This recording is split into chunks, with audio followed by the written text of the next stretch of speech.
అతను ఈ రాష్ట్రంలో చేసిన తప్పులు భారతదేశంలో ఏ నాయకుడు కూడా చేసి ఉండడు. అలాంటి తప్పులు చేసిన నాయకుడిని అసెంబ్లీలోకి వచ్చి అసెంబ్లీ సాక్షిగా ఏవైతే ఉన్నాయో ప్రజలు సమస్యల మీద పోరాడాల్సింది పోయి అసెంబ్లీలో ప్రజలకి ఏం కావాలో తెలియజేయాల్సిన బాధ్యత ఒక శాసనసభ్యుడి పైన ఉంటుంది. ప్రజలు గుణపాఠం చెప్పారు. నువ్వు చేసిన తప్పులన్నింటినీ ప్రజలు ఓట్ల రూపంలో గుణపాఠం చెప్పారు. కానీ నీకు ఒక 11 సీట్లు ఇచ్చి తప్పు చేశారేమని చెప్పేసి మా భావన. ఆ 11 సీట్లు కూడా రాకపోతే నువ్వు ఈ రాష్ట్రంలో దేశంలో కనుమరుగైపోయేవాడివి. ఇప్పుడు రాష్ట్ర శాసనసభ బడ్జెట్ సమావేశాలు జరుగుతున్నప్పుడు పాల్గొనాలి. ఒక బాధ్యత గల నాయకుడు అయి ఉంటే పాల్గొనాలి. పనికి మాలిన వాడు అయితే రోడ్ల మీద తిరుగుతూ ఉంటాడు. పనికొచ్చావు కొంతమంది శాసన మండలిలోకి వెళ్ళమంటావు, శాసనసభ్యుల్ని వెళ్ళొద్దంటావు. ఏమి వింత పోకడనమాట. రాష్ట్రంలో ఒక ముఖ్యమంత్రి హోదాలో పనిచేసిన నీ వ్యక్తి శాసనసభలో కొంతమందిని పంపించడం, కొంతమందిని పంపించడం ఏంటి? నీ లాజిక్ అసలు ఎంత దుర్మార్గమైన విషయం ఏంటంటే 11 మంది నువ్వు వెళ్ళబాకు, నువ్వు శాడిస్ట్వి, నువ్వు వెళ్ళబాకు. 10 మంది శాసనసభ్యులు పంపించండి. ప్రజలకు వాళ్ళకి ఏదైతే సమస్యలు ఆ సమస్యలు ప్రజలు శాసనసభలో చెప్పే విధంగా ప్రజలకు ఏం కావాలో అడిగే హక్కుని వాళ్ళని ప్రవేశపెట్టకుండా వాళ్ళ గొంతులు కూడా నొక్కి ఒక శాడిస్ట్ విధానాన్ని ప్రవేశపెట్టిన ఘనత గతంలోనే చెప్తున్నా. ఎవరు ప్రజలు అప్పుడు పట్టించుకోక ఓట్లు వేసిన తర్వాత గ్రహించి ఇలాంటి శాడిస్ట్ జగన్మోహన్ రెడ్డిని మనం ఎన్నుకుంది. ఇలాంటి నాయకుడి వల్ల ఈ రాష్ట్రం అధోగతి పాలవుతుంది. అభివృద్ధి చేయకపోగా ఆంధ్రప్రదేశ్ రాష్ట్రాన్ని అంధకారంలో నెట్టేసి ఆంధ్రప్రదేశ్లో ఏ వనరులు రాకుండా, ఏ పరిశ్రమలు రాకుండా, ఏవైతే సమస్యలు ఉన్నాయో ఆ సమస్యలని పక్క రాష్ట్రాలకు పోయే విధంగా తయారు చేసిన గనుడు ఈ జగన్మోహన్ రెడ్డి అనేవాడు. ఆంధ్రప్రదేశ్ ముఖ్యమంత్రిగా నీకు 151 సీట్లు ఇచ్చి పాలించండి రా బాబు అని ప్రజలు నీకు ఓట్లేస్తే ఈ చేతగాని దద్దమ్మ ఈ రాష్ట్రాన్ని సర్వనాశనం చేశాడు. రాష్ట్రంలో వనరులు లేవు, ఇసుక లేదు, ఇసుక ఏరులై పారింది. వాళ్ళు ఇష్టానుసారం దోచుకున్నారు. మద్యం ఏరులై పారింది. అలానే కడకు పరిశ్రమలు కూడా దూరం అయిపోయినాయి. ఈ ఆంధ్రప్రదేశ్లో 6 మాసాల కాలంలో అభివృద్ధికి దిక్సూచిగా ఆంధ్రప్రదేశ్ ముఖ్యమంత్రి నారా చంద్రబాబు నాయుడు గారు అనేక సంస్కరణలు తీసుకొస్తున్న సృష్టికర్త. అనేక రూపాల్లో ఈ రాష్ట్రంలో అమలు కాని పథకాలు ఆ రోజు ఏవైతే మీరు ప్రభుత్వంలో ఉన్నప్పుడు ఏది కూడా ఎస్సీ కార్పొరేషన్ కానివ్వండి, బీసీ కార్పొరేషన్ కానివ్వండి, ముస్లిం మైనారిటీ కార్పొరేషన్ కానీ ఏ కార్పొరేషన్లో కూడా నిధులు సమకూర్చుకోవడం, ఆ కార్పొరేషన్ నిర్వీర్యం చేయటం, ఈ రాష్ట్రాన్ని ఈ ఆంధ్రప్రదేశ్ని సర్వనాశనం చేయడానికి కంకణం కట్టుకున్న ఏకైక వ్యక్తి జగన్మోహన్ రెడ్డి. రాజకీయాల్లో ఎప్పుడైనా సరే ఉందాతనంగా ఉండాలి. రాజకీయంలో ప్రజలకు మేలు చేసే విధంగా ఉండాలి. రాజకీయాలంటే వ్యక్తిగత స్వార్థాలకు బాగూడదు. రాజకీయాలంటే అవసరాలకి ఇచ్చేసుకోకూడదు.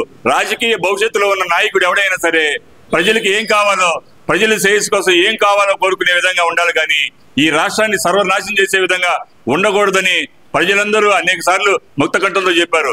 ఇలాంటి నాయకుడిని ఎన్నుకున్నావా అని ప్రజలు గగ్గోలు పెట్టే రోజుల్లో నేను చెప్తుంది ఒకటే, ఆంధ్రప్రదేశ్ శాసనసభ సాక్షిగా ప్రజలు ఎన్నుకోబడిన నాయకుడిగా ఆంధ్రప్రదేశ్ శాసనసభలోకి వెళ్ళి నీ గలవైపాల్సిన బాధ్యత ఉందా లేదా తెలియజేయాల్సిన ప్రజలకని చెప్పేసి తెలియజేస్తున్నాం.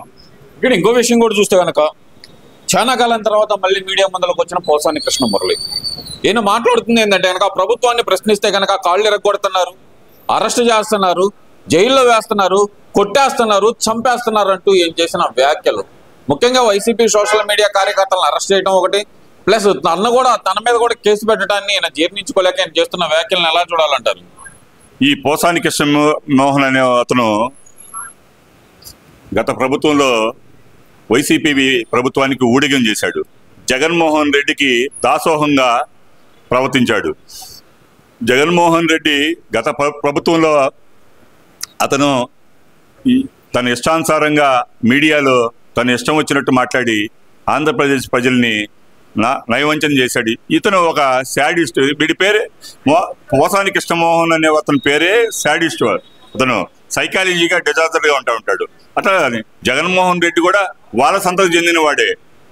అలాంటి వ్యక్తిని ఈ పోసాని కృష్ణమోహన్ అనేవాడిని రాష్ట్రంలో అతని గురించి మాట్లాడుకోవడం కూడా చాలా తక్కువ మాట్లాడుకుంటే మంచిది అనిపించి నాకు అలాంటి వ్యక్తిగత అభిప్రాయం. ఎందుకంటే సోషల్ మీడియా సాక్షిగా రాష్ట్రంలో అరాచకాలు సృష్టించింది వైఎస్ జగన్మోహన్ రెడ్డి. లేనివి ఉన్నట్టు ఉన్నవి లేనట్టుగా చెప్పగలిగి సోషల్ మీడియాని తయారు చేసిన వ్యక్తి జగన్మోహన్ రెడ్డి. రాష్ట్రంలో తెలుగుదేశం పార్టీ పైన ఎన్ని తప్పుడు కేసులు పెట్టారు, రాష్ట్రంలో తెలుగుదేశం పార్టీ కార్యకర్తల పైన సోషల్ మీడియాలో ఎన్ని విషయాలన్నీ ఉన్నట్టు ఉన్నవి లేనట్టుగా చెప్పిన ఘనత ఈ వైఎస్ జగన్మోహన్ రెడ్డి తాలూకా ఉన్న ఈ పేటీఎం బ్యాచ్. అందుట్లో ఈ పోసాని కృష్ణమోహన్ అనేవాడు ఒకడు. ఈ పోసాని కృష్ణమోహన్ అనేవాడు గత ప్రభుత్వంలో వాడు ఇష్టానుసారం మాట్లాడతాడు. అతని ఇష్టానుసారం చంద్రబాబు గారి మీద, పవన్ కళ్యాణ్ గారి మీద, ఎవరి మీద పడితే వాడు ఇష్టానుసారంగా మాట్లాడతాడు. నోటికి హద్దు పొద్దు లేకుండా మాట్లాడేవాడు. ఈ రాష్ట్రంలో సోషల్ మీడియాను ఉపయోగించి రాష్ట్రంలో అనేక విషయాల్ని ప్రతిపక్ష నాయకుల మీద ముప్పేట దాడి చేసిన వైఎస్ జగన్మోహన్ రెడ్డికి ఇలాంటి సోషల్ మీడియాలో ఇలాంటి వ్యక్తుల్ని, ఇలాంటి షాడిస్టుల్ని ఈ రాష్ట్రంలో ఉసుగొలిపి ఒక బోలోమని కొంతమంది వ్యక్తులను ఒక పెద్ద కార్యాలయాన్ని ఏర్పాటు చేశారు. ఈ సోషల్ మీడియాని ప్రజలు ప్రశ్నించే హక్కు ప్రతి ఒక్కరికి ఉంటుంది.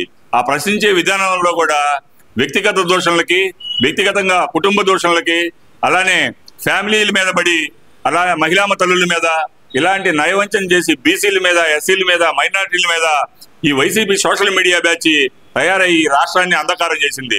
ఈ ఆంధ్రప్రదేశ్ మొత్తం కూడా వైసీపీ పాలనలో ఈ సోషల్ మీడియా ద్వారానే ఆంధ్రప్రదేశ్ మొత్తం ఇలాంటి శాస్త్రాలని ప్రతి ఒక్కరూ గమనించగలిగారు. ఎందుకంటే సోషల్ మీడియా అనేది ఏది నిజం నిర్భయంగా ప్రశ్నించండి, తప్పులేదు. కానీ మీలాంటి పేటీఎం బ్యాచ్లు, ఇలాంటి పోసాని మిషన్లో లాంటి షాడిస్టుల పట్టుకొని ఇలాంటి వాళ్ళు వ్యక్తిగతంగా వీడికి అసలే డిజాస్టర్ మెంటల్గా ప్రవర్తించే వ్యక్తుల్ని సోషల్ మీడియాలో తీసుకొచ్చి తెలుగుదేశం పార్టీ కార్యకర్తల మీద, నాయకుల మీద ఈ పోసాని కృష్ణమోహన్ అనేవాడు అనేక సార్లు పెట్టెళ్ళిపోయాడు. తక్షణమే పోసాని కృష్ణమోహన్ అనేవాడిని అరెస్ట్ చేయాలి. ఇలాంటి వ్యక్తుల్ని కనుక బయట ఉంచితే ఈ రాష్ట్రానికి ప్రమాదం. గమనించి ప్రభుత్వం కూడా ఇలాంటి వ్యక్తుల మీద కఠిన చర్యలు తీసుకోవాలి. మా నాయకులు ఏం చెబుతారు, ఏదైతే నాయకుడి మీద ఏ ఆరోపణలు వస్తే ఆ ఆరోపణలు ఖండించే విధంగా, ఆ ఆరోపణల్ని వ్యక్తిగత దోషణలు కాకుండా ఏదైతే చట్టం ఏదైతే పరిధిలో ఉందో దాని ప్రకారం పోవాలి. కానీ నీ ఇష్టానుసారం నీ అమ్మలు, నీ ఎక్కలు అని బూతులు తిడుతూ రాష్ట్రంలో అనేక నయవంచన చేసి ఈ రాష్ట్రాన్ని ఈ సోషల్ మీడియా ద్వారా ఈ ప్రజల్ని భయభ్రాంతులు చేసిన వ్యక్తులు ఈ వైఎస్ జగన్మోహన్ రెడ్డి గ్యాంగ్. ఈ గ్యాంగ్ లో ప్రత్యేక పాత్రధారుడు ఈ పోసాని కృష్ణమోహన్ అనేవాడు. తక్షణమే అతను అరెస్ట్ చేయాలని చెప్పేసి తెలియజేస్తున్నాం. Thank you.